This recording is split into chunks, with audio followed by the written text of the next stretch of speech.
Hello, everyone. Welcome to Diego Knows. This is Diego. And now we are going into part two of my review for Spider-Man No Way Home. All right. So, just to get started here. Okay, so we left off with Iron Boy brought all the villains over to his apartment that he was sharing with Aunt May. It was Happy Hogan's apartment, really. A little nice posh apartment that they're living in to hide out from the press and from the public because now everyone knows who he is. So they're staying there. He brings the villains there. He promised to secure them from of all their I guess their evilness, you could say, because he doesn't want them to die. He defeated Doctor Strange. Doctor Strange is stuck in the mirror dimension.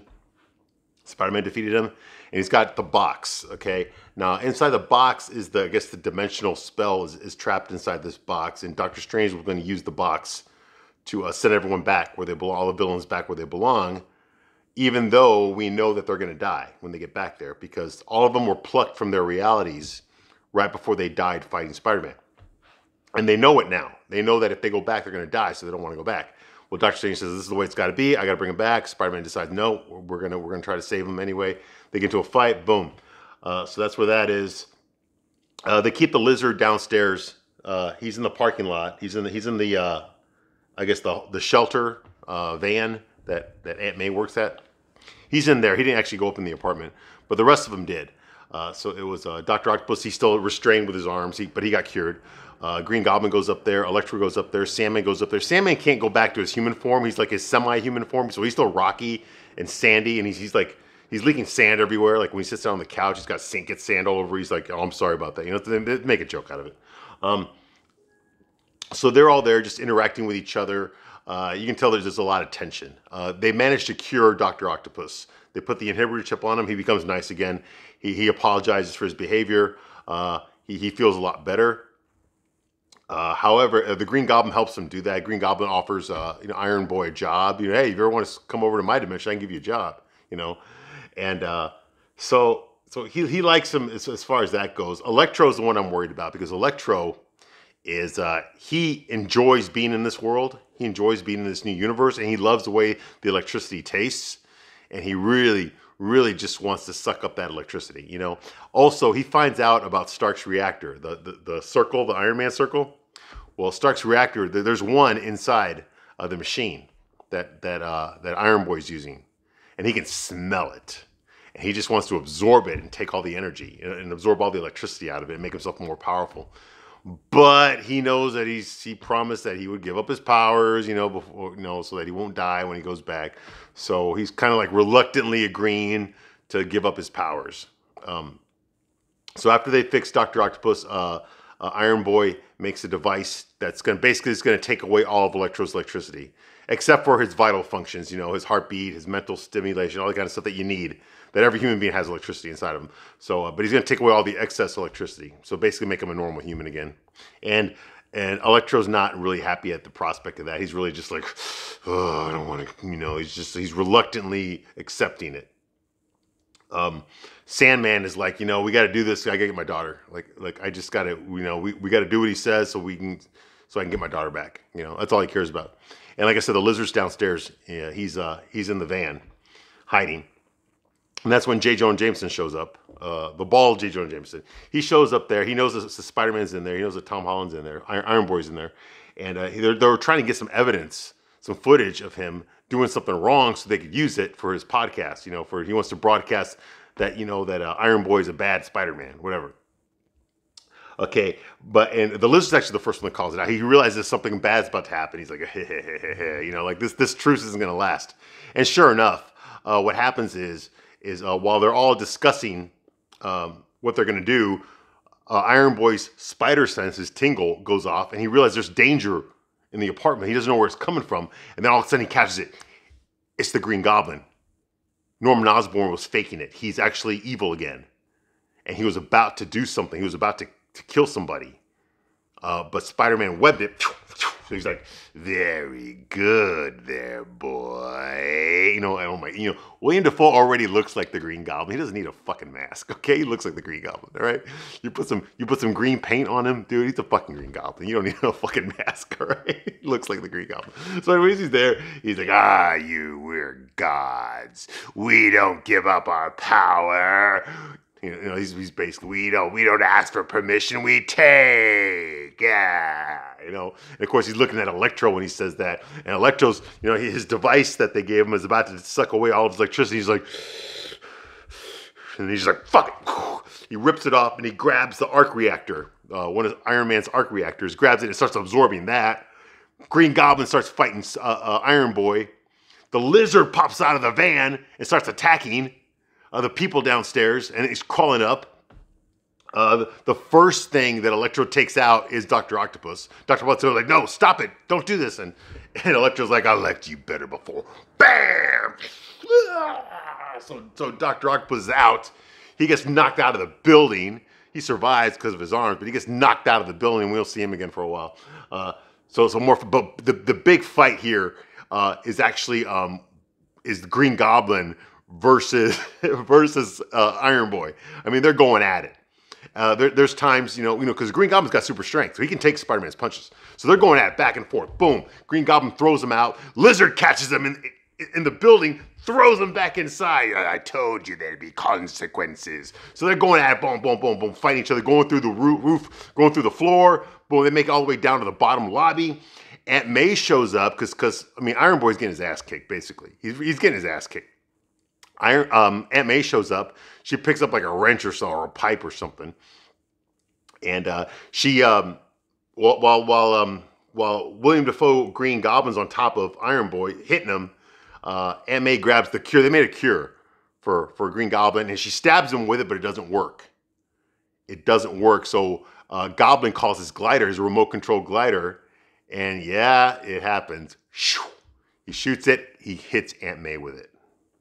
Then he hops on top of it, beats up Iron Boy some more, and then he, flies away. Before he bombs the whole place first, and then he flies away. Now, during this time, all the villains escaped. Electro escaped, Sandman, the Lizard, they all got out. And Dr. Octopus is missing, so nobody knows where anybody is. So they're all gone. Spider-Man's the only one left there, and Happy finds out. Happy gets over there, and the cops automatically show up and arrest Happy. And they shoot at Iron Boy, Spider-Man. They shoot at him while he's over Aunt May. Aunt May dies. She dies. It's a really sad scene. It mirrors when Uncle Ben died in the first Spider-Man movie, or in 2 Spider-Man movies. She tells Peter before she passes away. It's really weird because she gets hit with the glider, and then she's actually the first one that gains consciousness, that wakes up, and she helps Peter. She helps get him out of the rubble. He wakes up, so they're walking around trying to help each other, and then she starts, slowly getting weaker. They're talking to each other like she's hurt, but Peter doesn't think anything of it. Like, okay, well, she's hurt, but she's not that bad. She's walking around, she's talking, she's not, And then he realizes that she's actually hurt a lot worse than she was letting on. She was like faking it, And she's just saying, I just gotta get my breath. I just gotta get my breath, And then he touches her back and he pulls his hand back and it's covered in blood. And that's when he realizes that she was impaled by the glider. The glider impaled her and she's losing blood real fast. And she's saying like, I just need to catch my breath. But before she passes away, she tells Peter, that, with great power comes great responsibility. And then she dies. And it's really sad. Peter's crying. He's screaming for help. Get an ambulance, I got to get her to the hospital, but he's fucked up too. The Goblin beat the shit out of him. Really beat the shit out of him before he got away. And, pumpkin bombs, all sorts of shit, he's fucked up. And, it's sad. It's sad what happens, and he gets away from the cops. And of course, Happy saw Maiden, and Happy loved her, so he's heartbroken too. And they get away, and we don't know what happens to the villains.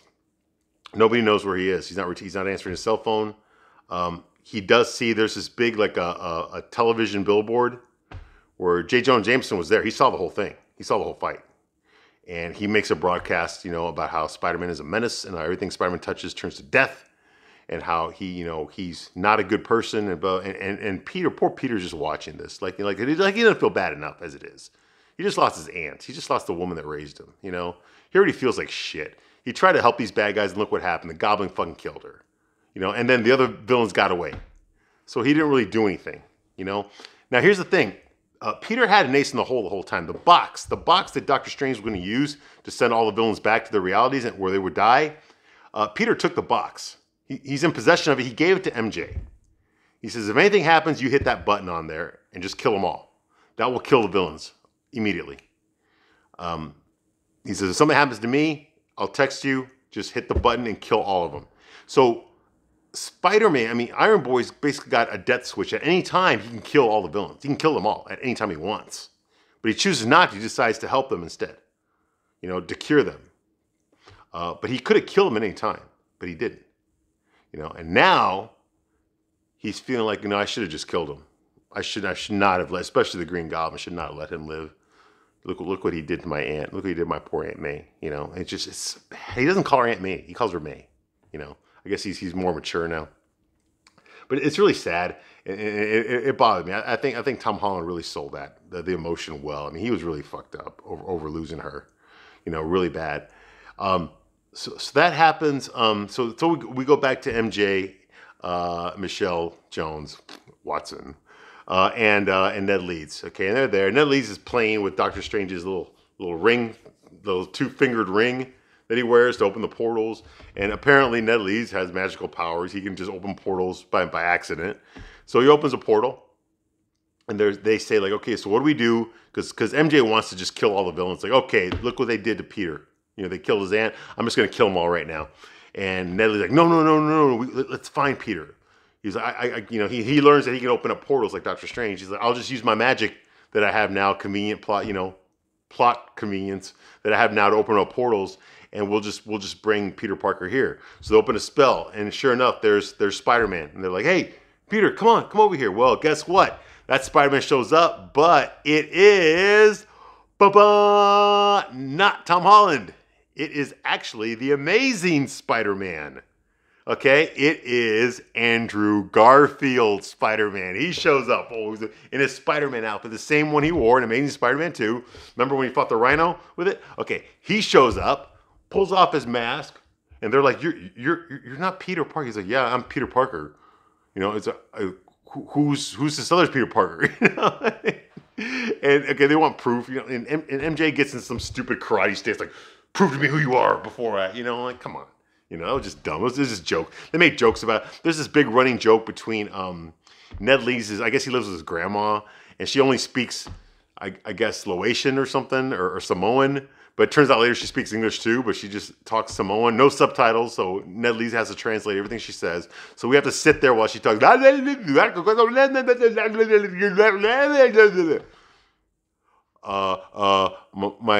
My grandma says that you should get that cobweb off the corner.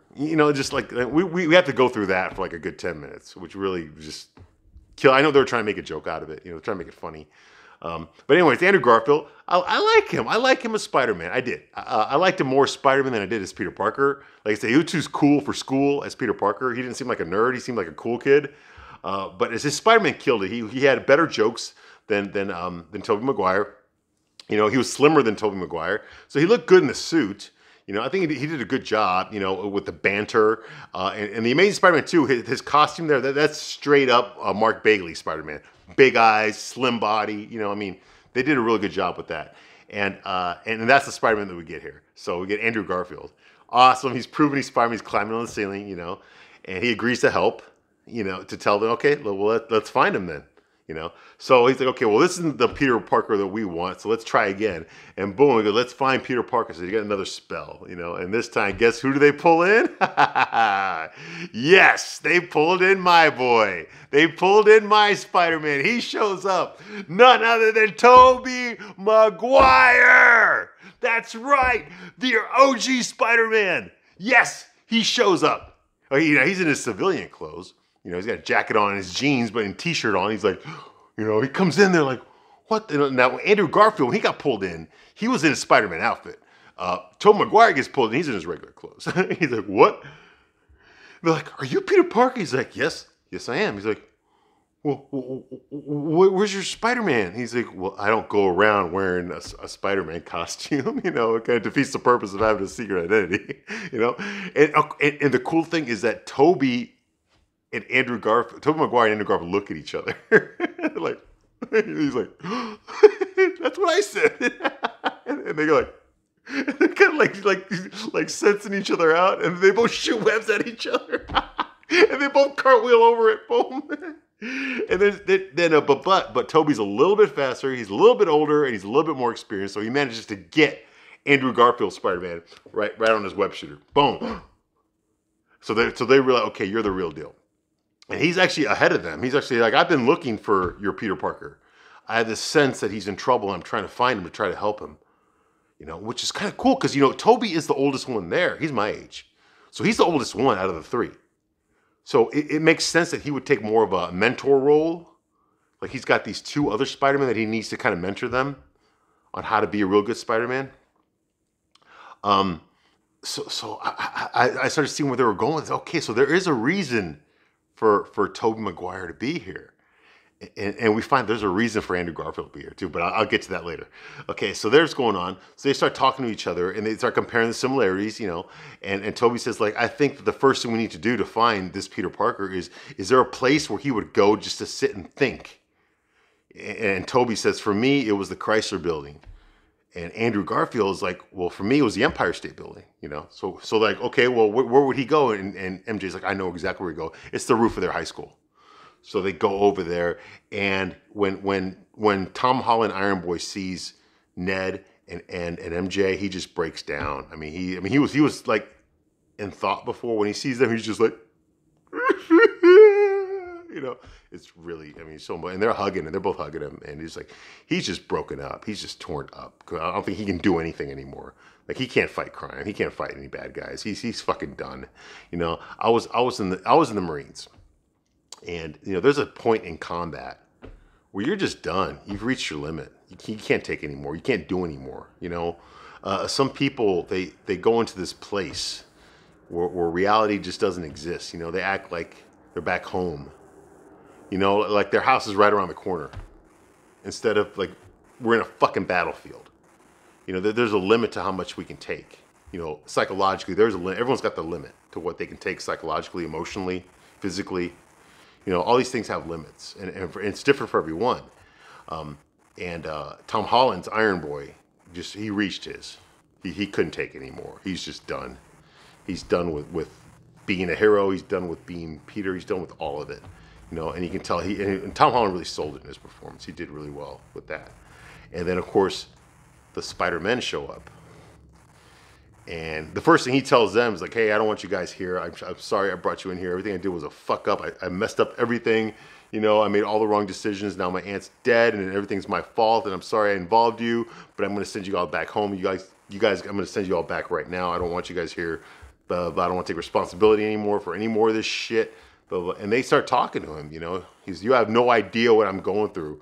And the two Spider-Men look at each other. We know exactly what you're going through. We know exactly what you're going through.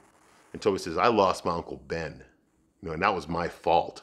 And I could have stopped that robber, but I didn't, and my Uncle Ben died.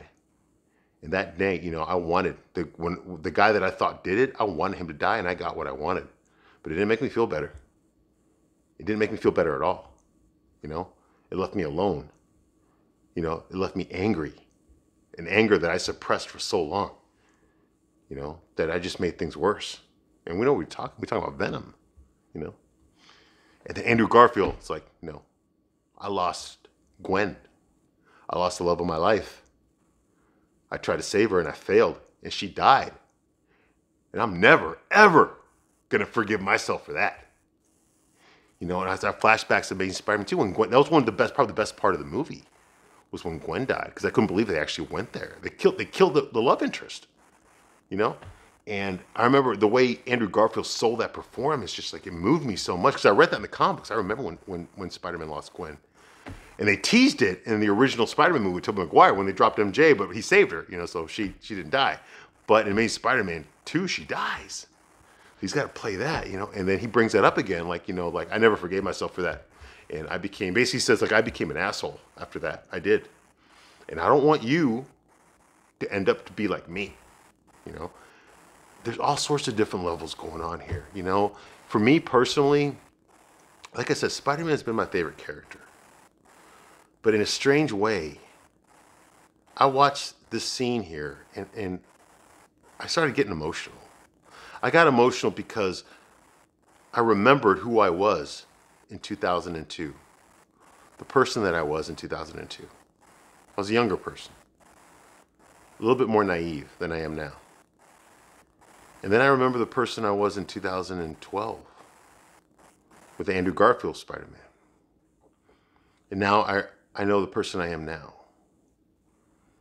In a way, it's like it's three different people, but they're the same.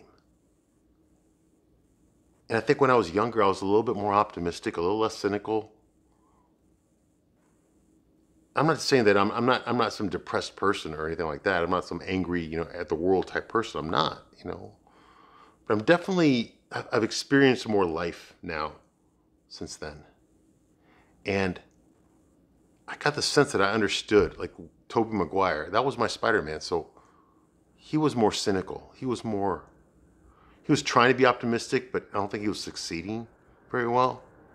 Same thing with Andrew Garfield's Spider-Man. He was still carrying, I mean, he was trying to be happy-go-lucky, but he was still carrying this guilt over Gwen. And you could see it in his performance. He didn't really get over it. Neither one of these guys got over it. Tobey never got over Uncle Ben, and Andrew never got over Gwen. And they're still carrying it with him. Today, in 2021, they're still carrying it with them. They're still not really over it the way they should have been. And now, Iron Boy, Tom Holland, is carrying that too. So all three of them are connected now. Not just in name and superhero powers. They're connected that way now. And I got the sense that Tobey Maguire's Spider-Man was mentoring the other two, especially the youngest one. You know, I got that sense that he was kind of like, you know, I'm here for you. I'm here to help you. You know, and I got that sense from Andrew Garfield. I don't want you to ruin your life the way I did. You know, I really got that sense that that's what they were trying to do. These were heroes. And they weren't just heroes when it comes to fighting villains. They were heroes when it comes to helping each other. And that's the beauty of Spider-Man. That's what all the Spider-Man had in common. The reign of the Spider-Man was ultimately, it's a story about the Spider-Man coming together to save each other. And that was the beauty of the movie. So they show up there, they start working together. They have experience with these villains. There's a lot of banter going on, you know. I mean, there's stuff like Andrew Garfield. They start talking about, well, who's the weirdest? Tom Maguire said, who's the weirdest villain you've ever fought? You know, he's like, well, Andrew Garfield's like, well, I did fight some Russian guy in a rhinoceros suit. and Toby's like, well, I did have to fight this alien that looked like black. Like this black slimy liquid alien. And he's talking about Venom.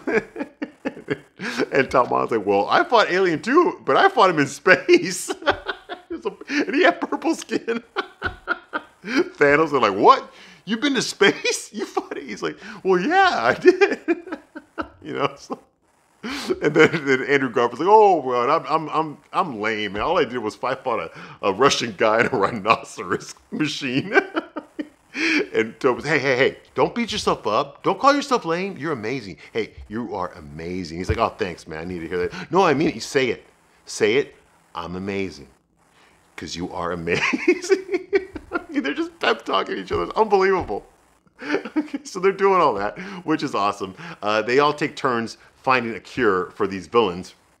Andrew Garfield's like, hey, I've already cured Dr. Connors before. I've already cured this before. I can do that. This one easy. They find a cure for everybody. Then they go out looking for them. So what do? Okay, so Iron Boy, Tom Holland, he calls J. Jonah Jameson of the Daily Bugle.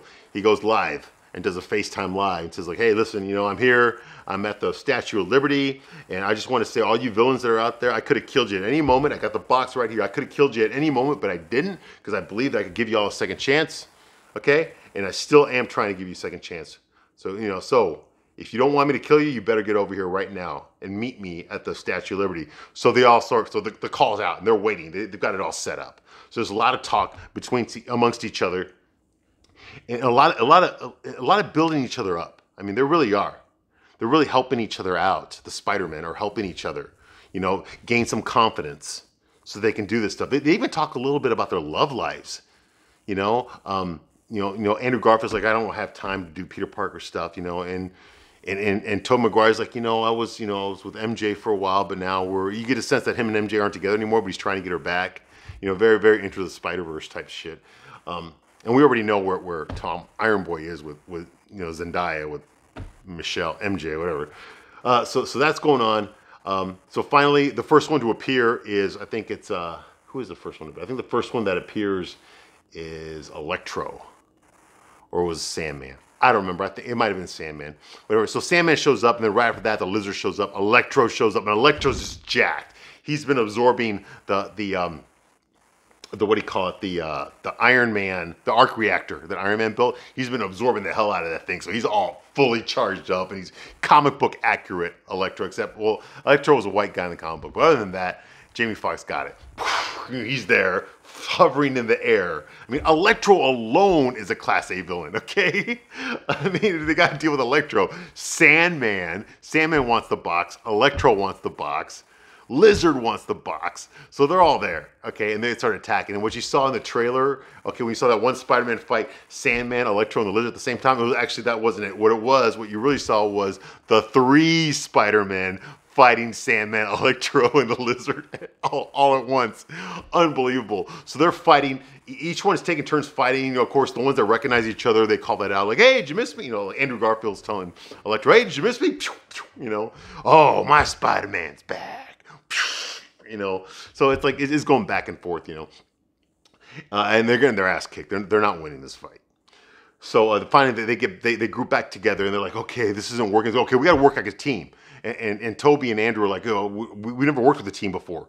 He's like, well, I was an Avenger. Like, what's an Avenger? Was that a band? Were you in a band? They're like, no, Avenger. Okay, you're Spider-Man 1, you're Peter 1, you're Peter 2. And Andrew's like, okay, I'm Peter 3, boom, we're gonna work together, blah, blah, blah, blah. So they come up with a plan, and then, of course, Andrew Garfield's like, hey, before we go fight, guys, I just want to let you guys know I love you. Like, we love you too. Let's go. So, of course, they put the mask on. They're going out there. It's like, it's Reign of the Spider-Man. Boom! All 3 of them go out there. They got a plan this time. They take them one at a time. They take out Sandman first. During that time, Lizard attacks. They take out the Lizard. Then they take out Electro. Well, they can't take out Electro. He's too powerful. But just at that moment, Dr. Octopus shows up, but he's nice now.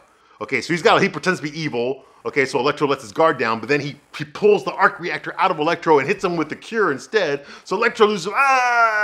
He loses his power. He's out. Lizard's actually getting away. He get webbed up, but he gets away. All right. Sandman gets taken out. Tobey Maguire takes out Sandman, hits him with a cure. He turns back to human. He's got no power, so he hides out for the rest of the battle. Okay. That's going on. Lizard actually gets through a portal and goes and attacks MJ and Ned Leeds. But Tom Holland Spider-Man goes in there, has to take down the Lizard. Finally, they do. They hit the Lizard with the cure, so Lizard's out. Okay, and then Dr. Octopus is there, but Dr. Octopus is helping now. Okay, but then comes the real fight. Okay, which is the Green Goblin. Yeah, William Dafoe shows up. Okay, but so does Doctor Strange. They managed to free Doctor Strange. He gets out. Big battle ensues. Doctor Strange is there. Dr. Strange is going to try to send them all back home, but they're like, no, don't do it. We're still fighting. He's actually curing them. He's helping them. We don't have to kill him. Pretty good stuff, huh? All right, so that's going on. They fight the Green Goblin. The Green Goblin puts a pumpkin bomb inside the box as Doctor Strange was about to do it, blows up the box. All of reality is being warped. Doctor Strange's like, I don't know what to do. I can't stop them from coming. Boom. Now Green Goblin's taking on the Spider-Man. It comes down to a battle between Tom Holland, Iron Boy, and William Dafoe, Green Goblin. And they fall on top of the Statue of Liberty. They're putting a Captain America shield on the Statue of Liberty's torch. They're fighting on that thing. That thing collapses. They're still fighting on top of it. Boom, boom, boom. Tom Holland, Iron Boy, beats the crap out, after a long fight, beats the crap out of the Green Goblin. But grabs the Goblin's glider, is about to kill him. You killed my aunt. He's about to stab him, and then Tobey Maguire Spider-Man stops him like, no. You know, and that calms down Tom Holland. He lets go of the glider, but Tobey Maguire gets stabbed in the back. Ah! So he goes down, okay? Which is exactly what, remember, that's exactly what Green Goblin wanted in the first Spider-Man movie, was to stab Parker in the back and kill him. But he jumped out of the way and he got hit instead. Well, that happens. Tobey goes down, but he's not dead. Andrew Garfield Spider-Man comes there to help him, picks him up, all right? Instead of killing the Green Goblin, Tom Holland hits him with the cure. Down. He's like, oh my God, what have I done? What have I done? And I mean, Tom Holland's not hearing any of this shit. So he finally, he tells Doctor Strange, like, hey, just to make a new spell, which is a plot device, make a spell so that everybody just forgets Peter Parker, okay? You know, that way all this goes back to normal. So Doctor Strange, okay, but you got to remember, everyone you know won't know you anymore. Everyone you love won't remember you, including me, including your girlfriend. He's like, I don't think, dude, come on, it's a no-brainer. Quit being fucking selfish. All of this, everything that happened here was because Iron Boy was being fucking selfish. He was just being fucking selfish. He just wanted to have a normal life. So he decided he could cheat life and just get what he wants. That's not how fucking life works. Okay? So, you know, and he agrees to it, boom. So that's what happens. Of course, he has a long speech with MJ. Oh, I'll love you forever. I'll find you. I'll find you. I'll remind you that you still remember that you still love me. Because apparently love is the most important fucking thing in the universe, right? That happens. The Spider-Men say goodbye to each other, but they tell each other that they love each other first, you know, which I think was the point of the movie, for me at least, was that the Spider-Men loved each other, that they were there for each other. They acknowledged each other. You know, nobody thought they were better than the other. They were all there to help each other, you know. And another great thing is there's a scene where MJ gets thrown off the Statue of Liberty and she's falling. Flashbacks of Gwen. And Andrew Garfield jumped out there and saved her. And you could see the look on his face when he succeeds in saving MJ from dying. He catches her successfully, unlike with Gwen. And that look on his face, like, are you okay? And she's like, yeah, are you okay? He's like, yeah. Because it was his redemption for Amazing Spider-Man 2. Like, he had his own arc in this movie. So did Tobey. Tobey had to teach Tom Holland how to be a Spider-Man. Andrew Garfield had to make up for failing with Gwen. You know, there was an arc here. There was a story going on here. A good one, a very good one. And so that happens. And finally, Dr. Strange casts a spell. Everyone forgets. Everyone goes back. Sandman, Lizard, Electro, Dr. Octopus, Green Goblin, the two Spider-Men, they all get banished away back to their dimensions. Now nobody knows who Peter Parker is. He goes to visit Aunt May's grave. Happy Hogan's there. Happy Hogan doesn't recognize him. He gets his own apartment. I don't know what he does for a living, but he gets his own apartment. And he goes to the coffee shop where MJ works, and of course she doesn't recognize him. Ned Leeds is there. He doesn't recognize him. And he tries to talk to her to tell, he's got his speech prepared. Hey, I'm your old boyfriend. I erased time. You know, we erased everyone's memory so they wouldn't recognize you. You wouldn't remember me, blah, blah. But then he decides not to do it because he sees that she's still hurt from an injury from the big fight. And he doesn't want to hurt her anymore. So he lets that go. And he just goes, it's Christmas time, and he just goes outside. He puts on his he sews himself a new Spider-Man costume. This time, no AI, no magical armored Iron Man fucking suit Spider-Man costume that has mechanical arms. That's basically a Deus Ex Machina that can do whatever the fuck it wants. And with an AI, an Iron Man Spider-Man suit. No more of that shit. He sews himself a fucking suit, blue and red with spider webs on it. Old school style. And he goes off and starts swinging around the city in that. And that looks a much better suit. It's a bright blue, bright red. Much better. It's a superhero looking suit. And he goes out there to fight crime. And that's how it ends. Bonus scenes. I'm trying to remember. Oh yeah, it turns out that Venom, Eddie Brock, he was at a bar in Mexico the whole time. And he's drunk out his ass. And the Venom suit's talking to him. And he's like, okay, so in this world, there was an Iron Man, and then there's a Spider-Man. And then right when he's about to do something about it, he gets flashed back to his universe. But He does lead. Yeah, yeah. What's his name? Tom. Who fucking plays? Who plays Venom? Tom. Why can't I think of his name? Tom Hardy. Sorry, Tom Hardy. Yes, Tom Hardy's in it. All right. So he disappears, goes back to his universe, the Venom universe, the one where Morbius is. But he leaves a piece of the black symbiote on the bar. So you know that's leading to. Okay, boom. So then you watch the credits. At the end of the credits, the next bonus scene is for Doctor Strange and the Multiverse of Madness. Doctor Strange apparently all these crazy things are happening. He needs help from Scarlet Witch, Wanda, who we haven't seen her since WandaVision. She shows up. Miss America's there, who is, in case you don't know who Miss America is, I do not blame you because nobody fucking read that comic book. Miss America is basically a Puerto Rican, she's got to be Latinx, a Latinx female lesbian who's actually an alien, I guess, because because you can't be Latino unless you're an alien, and a lesbian. Yeah, you have to do that, right?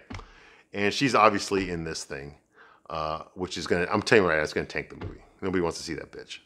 Okay, nobody bought that comic book. Nobody gives a fuck about that character. She's an SJW fucking blue checkmark character. That's all she fucking is. Nothing else.